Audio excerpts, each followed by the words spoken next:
Em dezembro de 1944, Hitler lançou a Ofensiva das Ardenas, a operação que ele acreditava que viraria a guerra no Ocidente. Generais alertaram. Era suicídio, mas a ordem veio mesmo assim. O resultado, centenas de milhares de vidas perdidas por um plano que nunca deveria ter existido. Nenhum soldado alemão acordou naquele dia acreditando que participaria de um erro histórico. Para eles, era apenas mais uma operação, mais uma ordem vinda de cima, mais um plano que prometia virar o jogo. Mapas estendidos sobre mesas improvisadas, oficiais repetindo frases decoradas, discursos sobre honra, necessidade estratégica e destino inevitável. Mas havia algo diferente no ar. Não era medo, era incoerência. A sensação silenciosa de que aquilo não deveria estar acontecendo daquela forma. A operação que se iniciava não nasceu da realidade do campo de batalha. Ela nasceu da recusa em aceitar a realidade e, por isso mesmo, estava condenada antes do primeiro disparo. O plano parecia grandioso no papel. Movimentações em larga escala, promessas de cerco, expectativa de colapso inimigo, a ilusão de que bastava um último esforço para recuperar a iniciativa. Mas o que os mapas não mostravam era o estado real do exército que deveria executá-lo. Divisões exaustas, linhas de suprimento esticadas ao limite, veículos parados por falta de combustível, tropas compostas por jovens sem experiência e veteranos que já haviam sobrevivido demais. Essa operação não foi um acidente. Ela foi uma escolha consciente.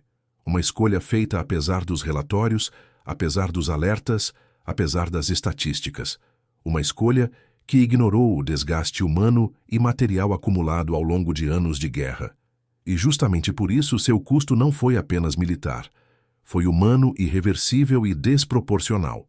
Enquanto o alto comando alemão falava em necessidade estratégica, os oficiais de linha viam outra coisa. Eles viam um inimigo numericamente superior, melhor abastecido, adaptado ao terreno e cada vez mais confiante.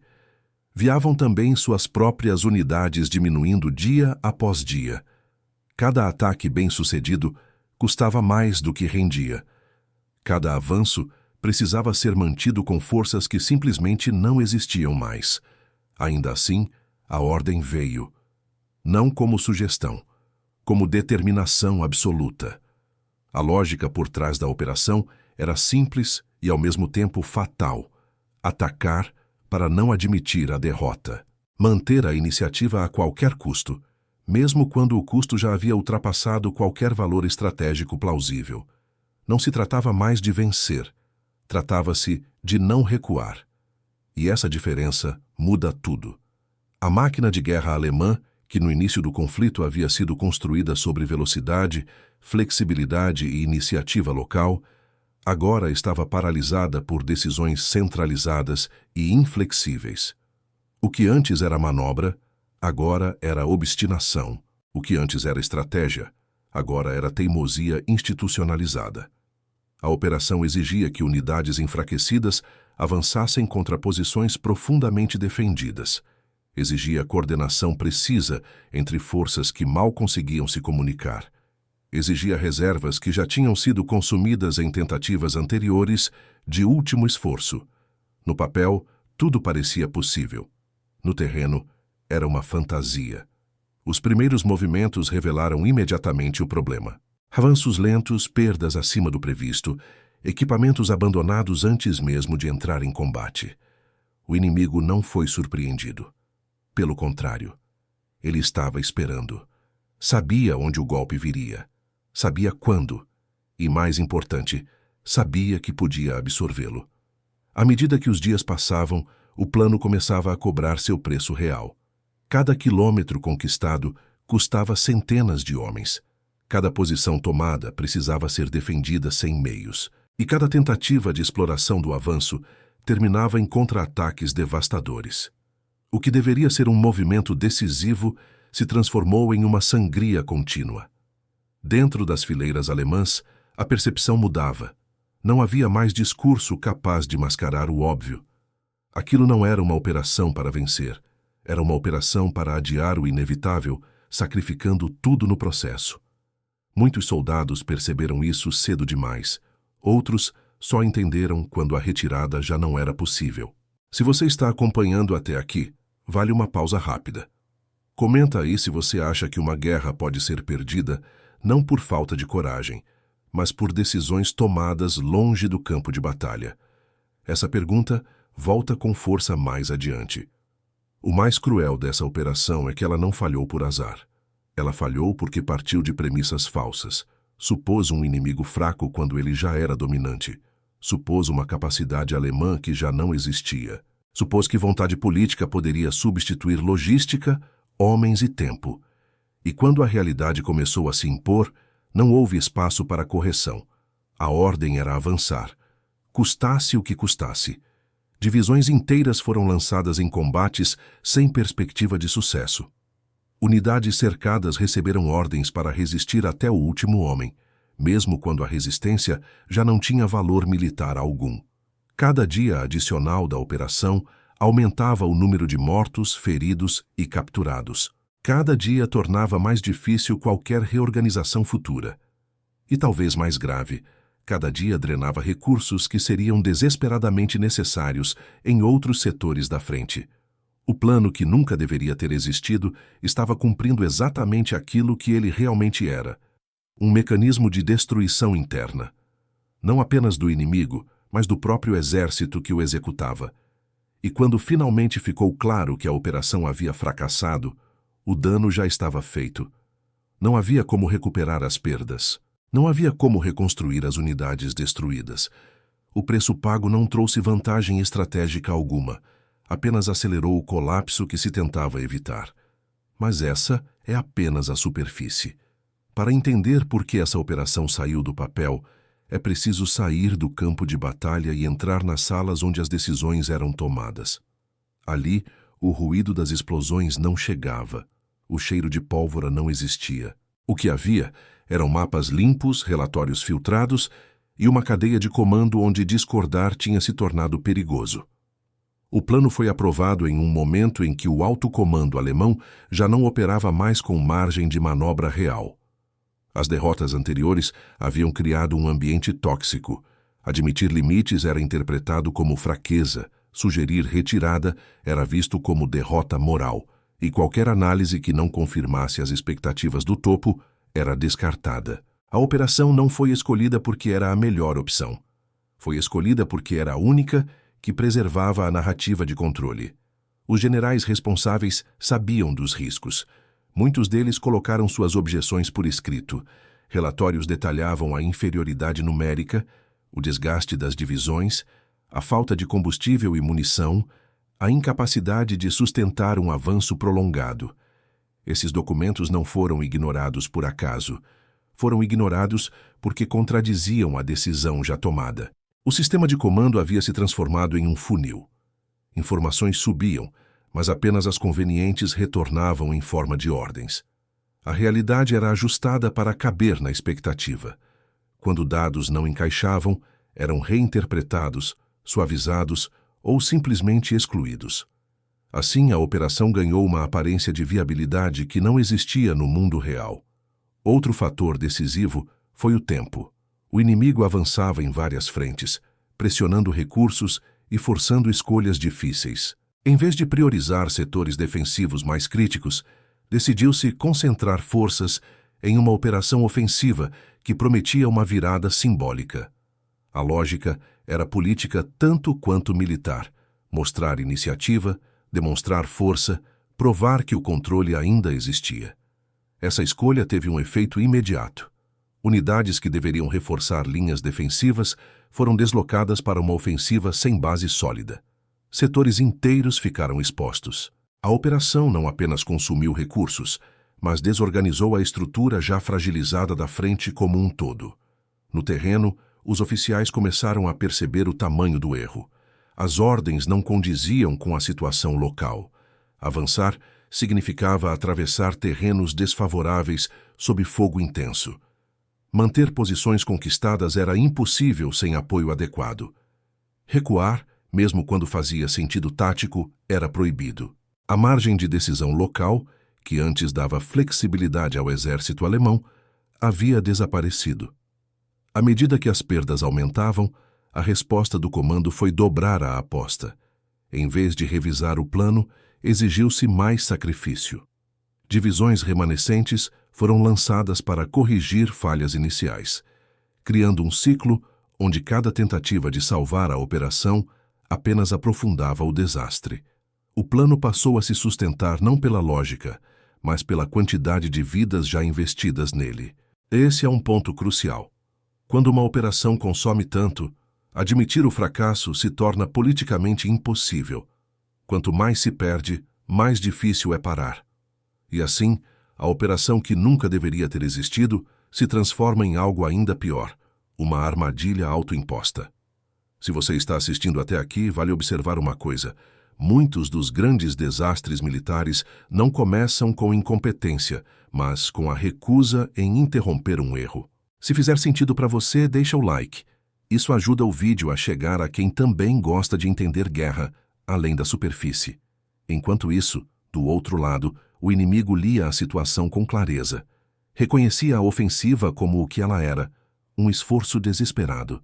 Em vez de entrar em pânico, absorveu o impacto, cedeu espaço quando conveniente e contra-atacou onde a operação alemã se tornava mais vulnerável.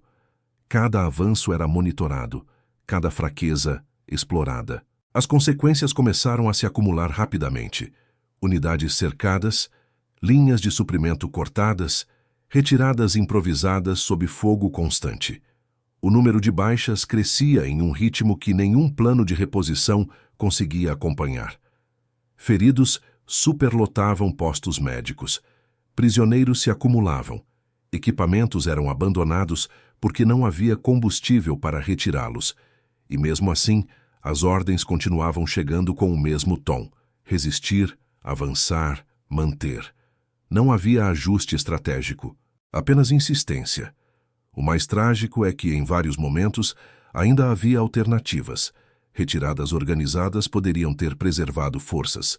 Reposicionamentos defensivos poderiam ter estabilizado setores críticos. Mas cada alternativa exigia reconhecer que a operação estava errada desde o início. E isso não era aceitável para quem a havia autorizado. No fim, o que se viu não foi apenas uma derrota militar. Foi a exposição completa de um sistema incapaz de aprender, incapaz de recuar, incapaz de corrigir a própria trajetória. A operação deixou de ser uma tentativa de vitória e passou a ser uma demonstração brutal de como decisões erradas, quando protegidas por hierarquia e ideologia, se tornam letais. Para quem estava no fronte, a operação deixou de ser um plano e passou a ser apenas uma sucessão de dias que não faziam mais sentido. As ordens chegavam, mas não explicavam a realidade. Avançar significava atravessar campos já mapeados pelo inimigo. Manter posição significava ficar parado sob artilharia constante. Recuar, quando possível, era feito sem coordenação, muitas vezes à noite, carregando feridos que atrasavam a marcha e denunciavam a coluna. A maioria dos soldados nunca soube o nome real da operação. Eles só sentiam seus efeitos. A sensação dominante não era medo imediato, mas exaustão contínua. O corpo funcionava no automático, enquanto a mente tentava entender por que ainda estavam ali. As promessas iniciais de avanço rápido haviam desaparecido. Agora, o objetivo parecia ser apenas sobreviver até o próximo amanhecer. As linhas de suprimento começaram a falhar cedo. Caminhões não chegavam. Combustível era racionado a níveis absurdos. Unidades blindadas ficaram imobilizadas não por destruição inimiga, mas por falta de combustível. Tanques intactos eram abandonados, transformando-se em obstáculos no campo de batalha. Para os soldados de infantaria, isso significava enfrentar o inimigo sem apoio pesado, sabendo que ele ainda tinha artilharia e reservas. Os feridos se acumulavam. Postos médicos improvisados funcionavam em porões, celeiros, ruínas. Faltavam anestésicos, faltavam antibióticos, faltavam macas. Muitos eram tratados no chão. Outros nem isso. Quem não podia andar era deixado para trás durante retiradas apressadas, com a promessa vazia de que seriam resgatados depois. Poucos foram. Com o tempo, a estrutura de comando começou a se dissolver.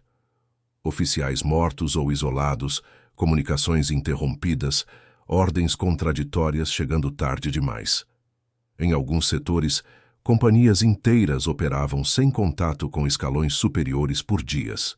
Decisões locais passaram a ser tomadas por sargentos ou soldados mais antigos, não por estratégia, mas por instinto de sobrevivência. Do outro lado, o inimigo percebeu rapidamente que algo estava errado. A ofensiva alemã não tinha profundidade. Cada avanço era estreito, previsível e mal sustentado.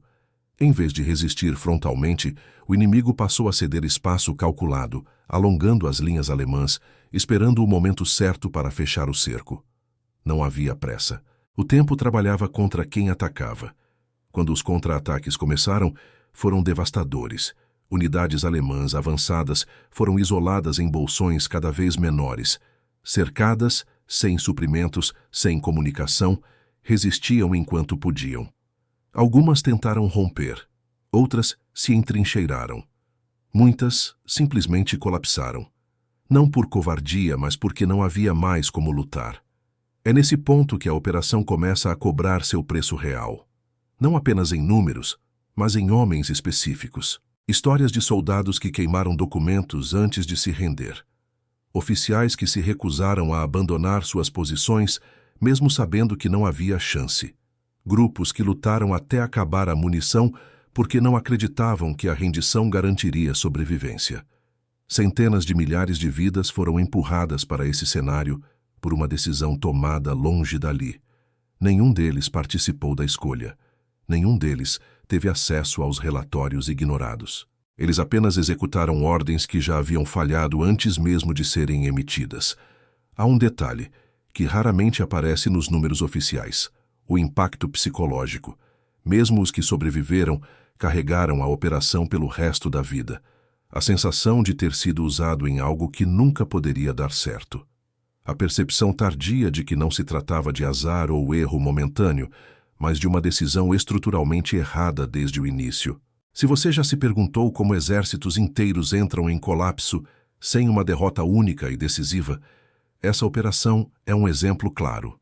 Não houve um dia específico em que tudo acabou. Houve uma sequência de pequenas perdas, pequenas decisões erradas, pequenas mentiras sustentadas até o ponto em que nada mais podia ser salvo. Talvez valha a pena pausar por um segundo aqui e pensar: até que ponto uma guerra é perdida no campo de batalha? E até que ponto ela é perdida na sala de mapas? Se essa reflexão faz sentido, comenta depois o que você acha que pesa mais: erro estratégico ou execução no fronte. À medida que os bolsões eram eliminados, o comando alemão finalmente começou a aceitar a dimensão do desastre. Mas aceitar não significou aprender. As explicações iniciais foram previsíveis: clima, terreno, resistência inesperada do inimigo, falhas pontuais de comandantes locais. Tudo, menos o reconhecimento de que a operação nunca deveria ter sido lançada. E assim, enquanto os números de mortos, feridos e capturados continuavam subindo, a narrativa oficial tentava transformar o fracasso em sacrifício necessário. Um sacrifício que, na prática, não havia conquistado nada além de mais terreno perdido e menos homens disponíveis para defender o que restava. Quando a operação entrou em sua fase final, já não havia mais espaço para ilusões. O que restava não era uma força ofensiva, mas fragmentos tentando evitar o colapso total. As unidades que ainda conseguiam se mover faziam isso sem objetivo claro, apenas tentando escapar do cerco iminente. As que não conseguiam simplesmente aguardavam o inevitável. Foi nesse momento que as consequências reais começaram a se espalhar para além do campo de batalha imediato. A operação, pensada como uma solução estratégica, passou a criar um efeito dominó impossível de conter. Para tapar os buracos deixados pelo fracasso, comandos superiores retiraram tropas de outros setores, enfraquecendo frentes que até então se mantinham estáveis. Cada divisão deslocada para consertar o desastre criava outro ponto vulnerável em algum lugar do mapa. O inimigo percebeu isso rapidamente. O ritmo das ofensivas aumentou, não porque houvesse uma superioridade súbita, mas porque a estrutura defensiva alemã estava agora desequilibrada. O colapso deixou de ser localizado e passou a ser sistêmico. O fronte começou a ceder em múltiplos pontos ao mesmo tempo, algo que nenhuma doutrina defensiva conseguia conter. Dentro do alto comando, o clima era de tensão permanente. Relatórios chegavam com atraso quando chegavam. As informações eram incompletas, muitas vezes contraditórias. Generais tentavam proteger suas próprias posições políticas, suavizando números, omitindo perdas, culpando subordinados. A verdade chegava fragmentada, tarde demais para qualquer correção real. A operação também revelou algo ainda mais profundo: a desconexão total entre quem planejava e quem combatia. Decisões continuavam sendo tomadas com base em mapas desatualizados, premissas irreais e uma confiança quase dogmática na ideia de que a vontade poderia substituir recursos, logística e tempo. Era como insistir em empurrar uma máquina quebrada, acreditando que força bruta resolveria o problema. Enquanto isso, no terreno, os soldados já não falavam em vitória ou derrota. Falavam em atravessar o próximo rio, sobreviver ao próximo ataque aéreo, encontrar comida. Muitos sabiam que a guerra estava perdida, mas continuavam lutando porque parar parecia ainda mais perigoso. A disciplina não vinha mais da crença, mas do medo e da inércia. As perdas humanas começaram a ultrapassar qualquer justificativa estratégica possível. Não havia ganho territorial relevante, não havia destruição decisiva do inimigo, não havia tempo comprado, apenas homens consumidos. Cada dia adicional da operação custava milhares de vidas sem alterar o resultado final. Mesmo assim, ordens para manter posições continuavam sendo emitidas. Esse é um ponto que costuma ser ignorado quando se fala em grandes campanhas militares. O momento em que insistir deixa de ser coragem e passa a ser negligência. A operação cruzou essa linha muito cedo, mas continuou por tempo demais. Não porque não houvesse alternativas, mas porque admitir o erro significaria admitir que centenas de milhares de mortes haviam sido evitáveis. Em retrospecto, historiadores concordam que esse foi um divisor de águas, não apenas pelo que foi perdido, mas pelo que ficou evidente. A partir dali, tornou-se claro que o comando alemão já não conseguia conduzir operações complexas em larga escala sem cair nas mesmas armadilhas. Centralização excessiva, desprezo por informações do fronte e uma obsessão em não recuar, mesmo quando recuar era a única opção racional. Se você está acompanhando até aqui, vale um detalhe importante. Operações como essa não são exceções na história militar.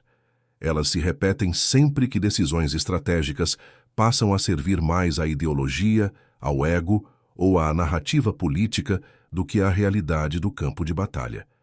Se esse tipo de análise te interessa, deixar um like ajuda o canal a continuar aprofundando temas que normalmente ficam fora das versões simplificadas da história. Ao final dessa fase, a operação já não existia nem no papel. O nome havia desaparecido dos relatórios. O que restava eram estatísticas difíceis de esconder e uma frente inteira enfraquecida de forma irreversível. O dano não era mais tático, era estratégico, operacional e moral. Quando a operação finalmente terminou, não houve comunicado oficial celebrando seu encerramento. Não houve discurso, nem explicação clara. Ela simplesmente deixou de existir, absorvida pelo caos maior da guerra. Esse silêncio não foi acidental. Ele era conveniente. Reconhecer formalmente o fracasso significaria admitir que centenas de milhares de homens haviam sido enviados para morrer por um plano que nunca teve condições reais de funcionar. As consequências, porém, não desapareceram com o fim da operação. Elas se espalharam lentamente, como uma fratura que continua abrindo mesmo depois do impacto inicial. As unidades destruídas ali não puderam ser substituídas. As perdas de oficiais experientes criaram um vazio de comando que afetaria todas as campanhas seguintes. Tropas menos treinadas passaram a ocupar posições críticas, acelerando o desgaste geral do exército. O inimigo, por sua vez, aprendeu rapidamente. O fracasso alemão expôs padrões previsíveis: rigidez excessiva, incapacidade de adaptação e uma cadeia de comando que punia a iniciativa. A partir dali, estratégias passaram a explorar exatamente essas fraquezas. Cercos mais amplos, ataques simultâneos em múltiplos pontos e pressão constante sobre linhas logísticas tornaram-se ainda mais eficazes. A operação, que nunca deveria ter existido, acabou ensinando ao adversário como vencer com mais eficiência. Internamente, o impacto psicológico foi profundo. Soldados que sobreviveram carregaram não apenas traumas físicos, mas a consciência amarga de que haviam sido sacrificados sem propósito. Muitos relatos posteriores falam de um ponto de ruptura silencioso. Não uma rebelião aberta, mas o fim da crença. A guerra continuou, mas algo essencial havia sido perdido. A obediência passou a existir sem convicção, e isso, em qualquer exército, é um sinal de decadência irreversível. O alto comando tentou reescrever a narrativa. Relatórios passaram a tratar a operação como uma ação retardadora ou uma tentativa necessária diante das circunstâncias. Mas os números não mentem. Não houve atraso significativo no avanço inimigo. Não houve ganho estratégico mensurável. O custo humano foi desproporcional a qualquer resultado obtido. Mesmo entre generais leais ao regime, começaram a surgir dúvidas que já não podiam ser ignoradas. Esse episódio também revela algo mais amplo sobre guerras conduzidas sob regimes autoritários. Quando decisões não podem ser questionadas, erros não são corrigidos, eles são repetidos em escala maior. A operação foi concebida dentro de um sistema onde discordar era perigoso e admitir falhas era visto como traição. Nesse ambiente, a lógica militar cede lugar à lógica do poder, e quando isso acontece, o campo de batalha vira apenas o palco final de decisões tomadas muito longe da realidade. Se existe uma lição dura aqui, é esta: guerras não são perdidas apenas por falta de recursos ou pela força do inimigo. Elas são perdidas quando o comando se torna incapaz de ouvir, adaptar e recuar. Essa operação não falhou por azar. Ela falhou porque nasceu de premissas falsas, foi mantida por orgulho e terminou por inércia. Talvez a pergunta mais incômoda seja: quantas vidas poderiam ter sido poupadas se o erro tivesse sido reconhecido a tempo? Essa é uma reflexão que atravessa toda a história militar. E se você acha que decisões individuais no alto comando podem realmente determinar o destino de milhares de pessoas, vale comentar o que você pensa. Esse tipo de discussão ajuda a manter a história viva, não como mito, mas como advertência. No fim, o que restou foram campos devastados, listas intermináveis de mortos e uma frente de guerra ainda mais frágil do que antes. A operação, que nunca deveria ter existido, não acelerou a vitória de ninguém. Apenas antecipou o colapso de quem a planejou. Ela se tornou um exemplo clássico de como a insistência em um erro pode ser mais destrutiva do que o erro inicial. Quando a guerra finalmente terminou, muitos dos responsáveis já não estavam vivos ou nunca foram julgados. Mas o legado permaneceu nos registros, nos relatos dos sobreviventes e nas consequências estratégicas que moldaram os meses finais do conflito. Essa operação não é lembrada por coragem ou genialidade, mas como um aviso permanente. Em guerra, negar a realidade custa mais caro do que enfrentá-la, e é por isso que esse episódio ainda importa. Não como curiosidade histórica, mas como prova de que decisões tomadas longe do campo de batalha podem condenar gerações inteiras. A operação terminou, mas o preço que ela cobrou continuou sendo pago muito depois do último disparo.